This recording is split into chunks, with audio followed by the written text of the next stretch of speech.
Merci de nous rester fidèles sur les ondes de la 89.3 FM. Tout de suite, le journal. Le combat contre les mutilations génitales féminines prend la forme d'une lutte transfrontalière.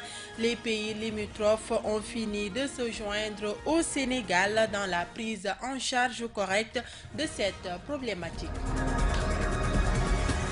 Oussouye exhibe ses richesses culturelles à travers le festival Kabekel. Il s'est agi pendant 2 journées de braquer les projecteurs sur les facteurs qui constituent le soubassement et l'harmonie du peuple Kassa. L'actualité internationale et la revue de la presse mettront fin à ce journal. Le développement, c'est juste après ceci. Bienvenue dans cette principale édition présentée par Rokhaya Bey et mise en onde par Mahfous Kouyaté. Je vous le disais dans les titres, la dynamique de paix en Casamance avec l'appui technique et financier de l'UNICEF a organisé dans le village de Lati, situé dans la commune de Boutoupa Kamarakunda, un forum transfrontalier sur les mécanismes de veille et de référencement sur les mutilations génitales féminines et autres pratiques néfastes. Cette rencontre entre dans le cadre de la mise en œuvre des activités de protection de l'enfant, nous dit Mohamedou Salif Ndiaye. Ils sont plus d'une centaine de personnes venues des villages de la Guinée-Bissau et du Sénégal à prendre part au forum transfrontalier sur les mécanismes de veille, d'alerte et de référencement sur les mutilations génitales féminines et autres pratiques néfastes. L'objectif de ce forum transfrontalier, c'est de donner l'occasion aux populations habitant dans les différents villages de la commune de Boutoupa Kamarakunda et de l'autre côté du département de Sao Domingo, plus spécifiquement les villages de Branor, de Badi, etc., de pouvoir se retrouver et échanger sur la problématique des mutilations génitales féminines, qui est un fléau qui a beaucoup d'impact négatif sur la santé de la femme et de la fille et qui aujourd'hui une problématique que le gouvernement du Sénégal, à travers aussi en collaboration avec les partenaires qui accompagnent le gouvernement du Sénégal sur la politique de protection de l'enfant, à pouvoir éradiquer. Donc aujourd'hui, nous sommes un relais de ce partenaire qui se trouve être l'UNICEF, en collaboration avec le gouvernement du Sénégal, pour venir partager le souci de ces deux institutions sur le bien-être de la femme et de la fille. Le maire de la commune de Boutoupa Kamarakunda loue cette initiative qui contribue à renforcer la paix et la stabilité dans la zone.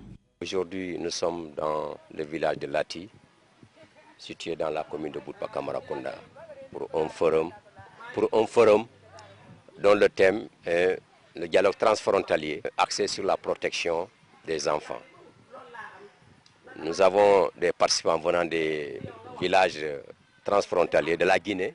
Donc cela signifie que la Guinée et le Sénégal, c'est un seul peuple, une seule famille.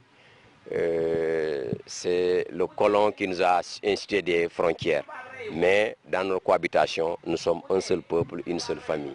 Le forum s'est clôturé avec l'installation d'un comité transfrontalier qui se chargera de veiller à la protection de l'enfance et lutter contre le trafic des enfants et toute autre sorte de pratiques néfastes. L'endroit qui abrite le projet d'élevage d'autrice à Moulomp a servi de dernière demeure à Cisco Karina Hernandez Lopez. Cette Finlandaise de 75 ans a choisi le village de Moulomp pour son repos éternel. Son enterrement ce 11 novembre a mobilisé toute une communauté solidaire à sa mère Teresa, dont la disparition cache mal un lourd héritage légué aux populations de Moulomp. Cheikh Tidiane Cissé. Arraché à notre grande affection par la grande faucheuse, un après-midi du 4 octobre 2017 au district sanitaire de Thionck-Essyl, Cisco Hernandez Karina Léon, la mère Teresa de la commune de Moulomp, dans le département de Bignona, a eu droit à un enterrement digne de ce nom, sous la terre du Bluff, en présence des autorités. Une forte mobilisation qui témoigne l'affection des populations locales envers cette Finlandaise, vu les actes posés par celle-ci sur les plans économiques, sportifs, culturels et social pour cette commune de Moulomp. D'abord, elle avait commencé par l'orphelinat, le soutien aux enfants orphelins de père ou de mère, les enfants issus de familles en situation de handicap et des enfants même handicapés. En 2008, on avait un enfant, 2009, 5 enfants, et aujourd'hui, à l'heure où je vous parle, on est à 118 enfants. Elle a aidé les orphelins, elle a aidé les élèves, elle a aidé les vieux, elle a aidé les jeunes, elle a aidé toute la population, la santé, partout. On a dit qu'elle a investi là-bas. Le projet élevage d'autrice, c'est important, ce n'est plus à démontrer. Il y a aussi le facteur emploi. Vous savez combien de femmes? D'abord, on a 5 emplois, 4 permanents et plus de 200 temporaires, en fait, les femmes qui viennent par groupe travailler et qui descendent. La pérennité des œuvres entamées par Karina demeure le grand défi à relever par les populations de Moulomp, de l'avis de la présidente de la Fédération régionale des groupements de promotion féminine de Ziguinchor, Sadio Thioune Seydi.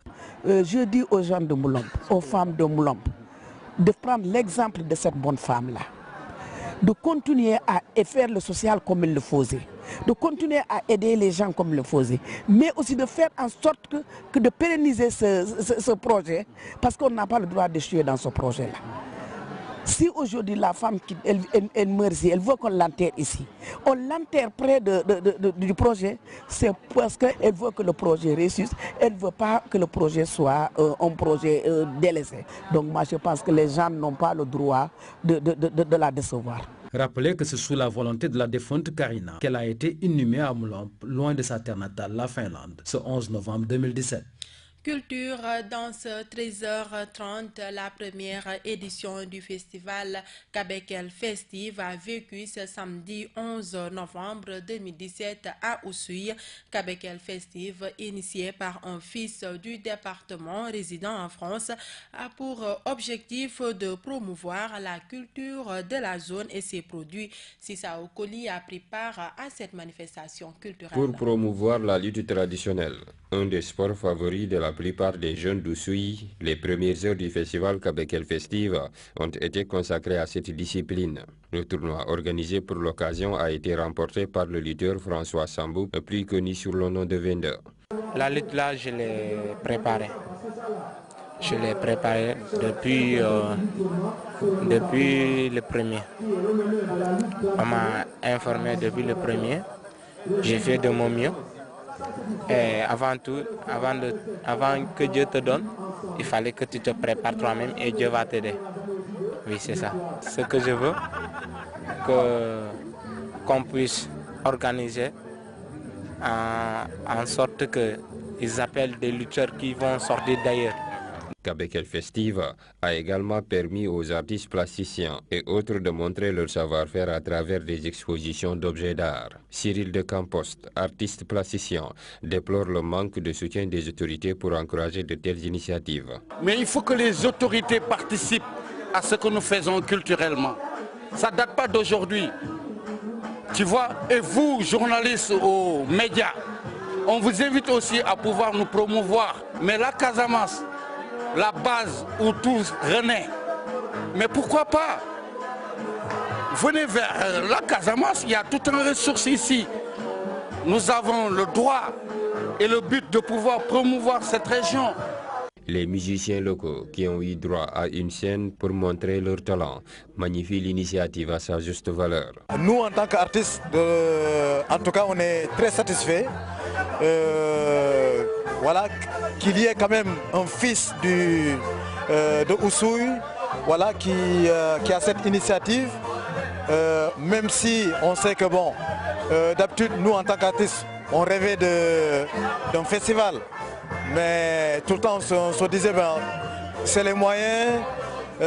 Et lui, quand même, voilà, il a mis les moyens. Et aujourd'hui, c'est une première. Rendez-vous est donc pris le 11 novembre 2018 pour la deuxième édition de Kabekel Festive, qui désormais sera annuelle et permettra à Oussouye de vibrer au rythme de la culture diola tout en faisant la promotion des produits du terroir. Restons toujours dans ce même registre, la convergence pour le désenclavement et le développement de la Casamance était au centre d'une conférence tenue pendant la première édition de Kabekel Festive. Les participants et le conférencier ont longuement échangé sur cette problématique. Écoutons le conférencier du jour, Chérif Sambou Boudian, journaliste toujours au micro de Sissa Okoli. La conférence du festival Kabekel portait, en tout cas pour cette première édition, sur le thème du désenclavement et développement de la Casamance. Et les enjeux par rapport à enjeux et perspectives. Alors, sur le désenclavement de la Casamance, en fait, on a une lecture d'une situation actuelle qui fait qu'il y a des choses qui sont en train d'être faites, notamment par rapport au pont de la Gambie. Et pour nous, on l'accueille à bras ouverts déjà. Franchement, on félicite cette initiative. Mais on souhaiterait aussi aller un peu vers le haut. Un peu vers le haut parce qu'en fait, on a vu en termes de politique, de développement d'infrastructures, il y a des infrastructures lourdes qui sont en train de développer de l'autre côté. On pense aussi en fait qu'on peut développer des infrastructures qui nous permettraient de pouvoir voyager au Sénégal, en sortant d'une région du Sénégal à une autre région du Sénégal sans être obligé de passer par la Gambie. Parce qu'en fait, la lecture qu'on a, c'est cette instabilité au niveau de la Gambie qui jusque-là, on est à une phase en tout cas stable, mais on va vers où, on ne sait pas.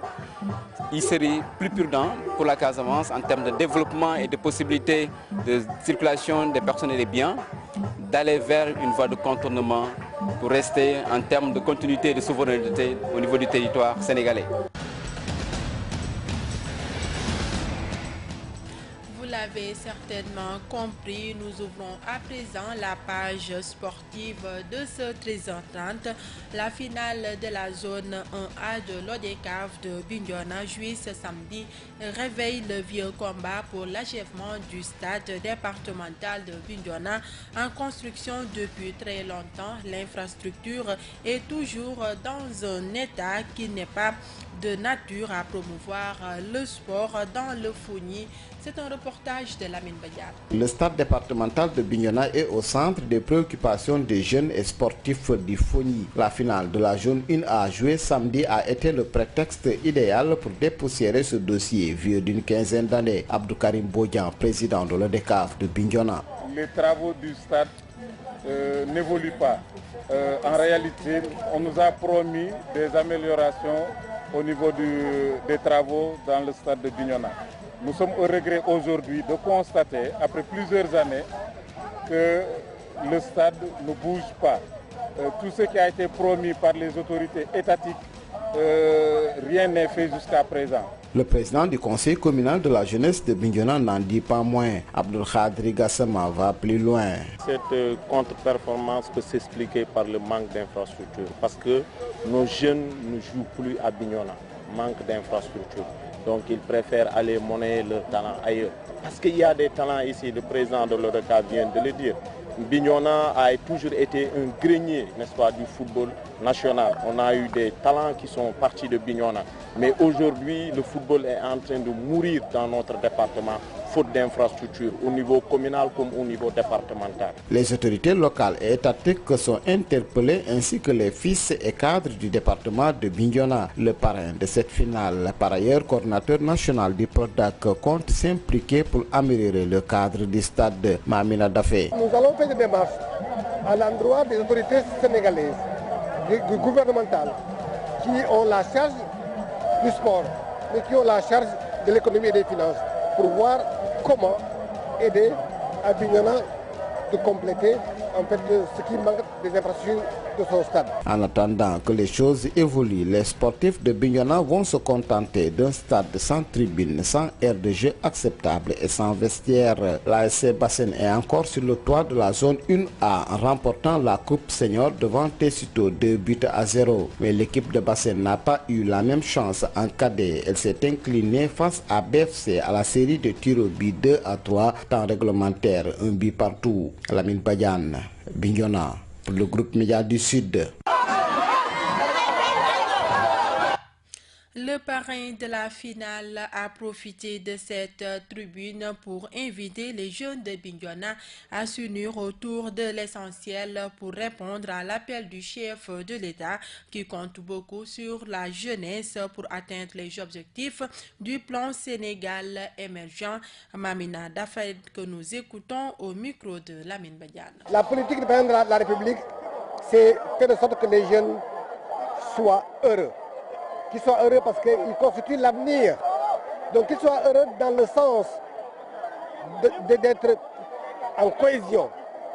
Tout le Sénégalais doit être en cohésion parce que l'avenir du pays, l'avenir d'une nation se regarde à travers sa jeunesse. Aujourd'hui, le président est en train de mettre des leviers forts pour que cette jeunesse ait de l'emploi, qu'elle vive dignement sa jeunesse, mais qu'elle réussisse dans la formation pour le futur. Ce que je peux dire, 2018 a été une année déclarée sociale. Aujourd'hui, le sens de cette rencontre ici augure un avenir radieux pour la jeunesse bignonnoise parce qu'elle a compris. Elle a compris que c'est dans l'unité, dans la paix et dans le gain des cœurs que le développement pourra se faire. Et ça, nous avons réussi à le montrer ici. L'actualité internationale de ce lundi 13 novembre 2017 nous mène en RD Congo, en Iran et en France. Synthèse de Sonkaro Tamba.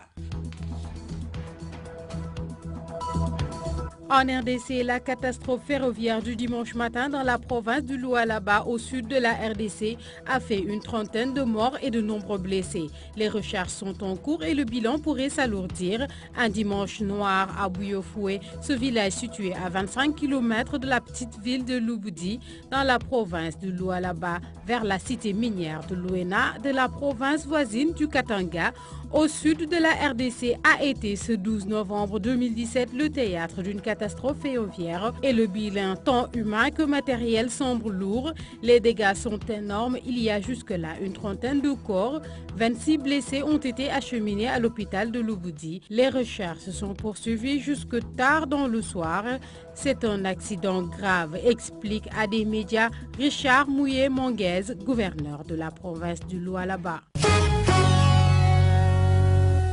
Au moins 207 personnes ont été tuées et 1700 blessées. Le dernier bilan d'un tremblement de terre de magnitude 7,3 qui a frappé dimanche soir l'Iran principalement, mais également le nord-est de l'Irak et la Turquie.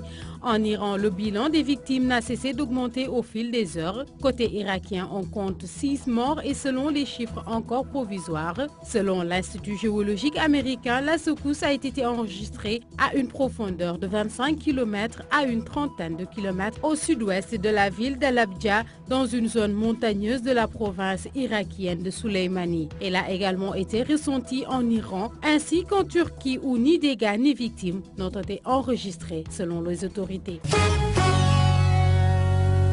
En France, il y a 2 ans, jour pour jour, le 13 novembre 2015, la France était endeuillée par une série d'attentats sans précédent à Paris et en Saint-Denis qui avaient fait 130 morts. Le président français Emmanuel Macron rend hommage ce lundi aux victimes en se rendant sur les 7 lieux des attaques en compagnie notamment de François Hollande. Ces déplacements suivront chronologiquement les attentats en commençant à 9 h par le Stade de France aux côtés des élus locaux et régionaux. Sur chaque lieu, en présence de familles de victimes, il se recueillera devant la plaque commémorative pour 1 minute de silence et déposera une gerbe pendant que le nom des décédés sera scandé par un message enregistré.